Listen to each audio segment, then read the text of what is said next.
mòn tật mòn á cho bà xin chỉ không bài đi nè tờ lòn á đã tham rồi bây giờ chúng ta tới mình slap đánh sao tờ hai tôi dùng tiền của tôi còn đi đâu sorry chơi đúng không បាទសួស្តីអ្នកទាំងគ្នាស្វាគមន៍អ្នកទាំងគ្នាមកកាន់ឈុតក្រៅឆាកថ្មីទៀតហើយបងប្អូនបាទហើយឈុតក្រៅឆាកនេះដែរគឺជាឈុតក្នុងរឿងភរិយាខ្លាំងខ្លាបងប្អូនបាទហើយរឿងភរិយាខ្លាំងខ្លារបស់យើងក៏បានចេញក្នុង YouTube ចំនួន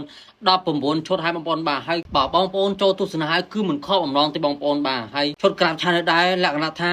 ក្នុងសាច់រឿងបែបលក្ខណៈថាកំសត់បែបឈ្នានីគ្នាចឹងណាបងប្អូនបាទហើយបើឈុតក្រៅឆាកវិញគឺសោចចុកពោះតែម្ដងបងប្អូនបាទឥឡូវមកទស្សនាឈុតក្រៅឆាកខ្លីៗទាំងអស់គ្នាបាទ ấy những cái này anh hay anh chán bà anh trong song sắc anh từ đó không biết sao làm thân mà làm lời à អត់នេះលឺសំឡេងគោយំមក đâu bố nhỉ អស់មួយ đó cho bà xin chỉ không bài đi nè tờ lòn á đã tham rồi bây giờ chúng ta tới mình slap đánh sao tờ hai tê ấy men hai តាលុក không bài đi biết làm bốn khi mình slap cả hai tay ấy sorry បាយខ្ញុំទុកនៅទីនេះបើលោកជំទាវហូបក៏ហូបទៅបើមិនហូបក៏ទុកនៅទីនេះទៅស្អីចេះ điều khát đây ចាបើលោកជំទាវហូបក៏ហូបបើមិនហូបក៏ទុកទីនេះចុះ bài sạch chính បើលោកជំទាវហូបក៏ហូបបើមិនហូប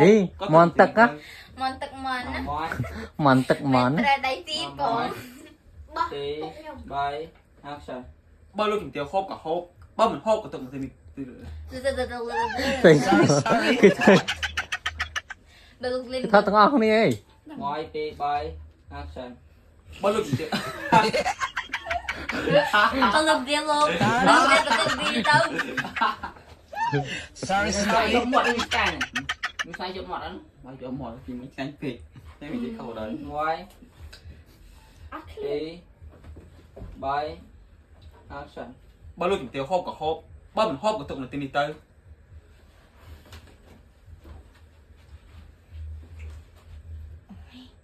bà xin chỉ bụi giường hộp ấy sao giờ hộp mình được sao mình hộp mình được តមកទី bà xin chỉ bụi giường hộp bà hộp lâu tao lột dâm Vậy mà mình được ăn tao à? lột lâu ui chư sao mày đang tụ tiền đi bà luôn kiếm tiền con hộp luôn kiếm tiền con hộp từ tao vẫn luôn kiếm tiền hộp lên tôi kiếm tiền còn tôi còn đi đâu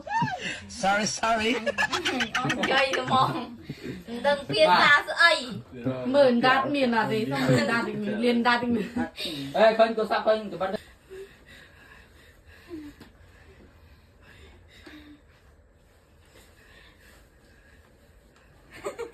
មកទៅមកទៅមក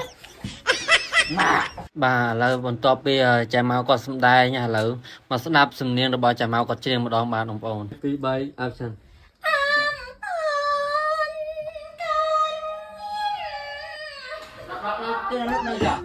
sorry បាទអរគុណច្រើនបងប្អូនទាំងអស់គ្នាសម្រាប់ការទស្សនាវីដេអូមួយនេះពីដើមរហូតដល់ចប់ឈុតក្រៅឆាកនេះក៏បានបញ្ចប់ជួបគ្នានៅជប់ខាឆាកក្រោយៗទៀត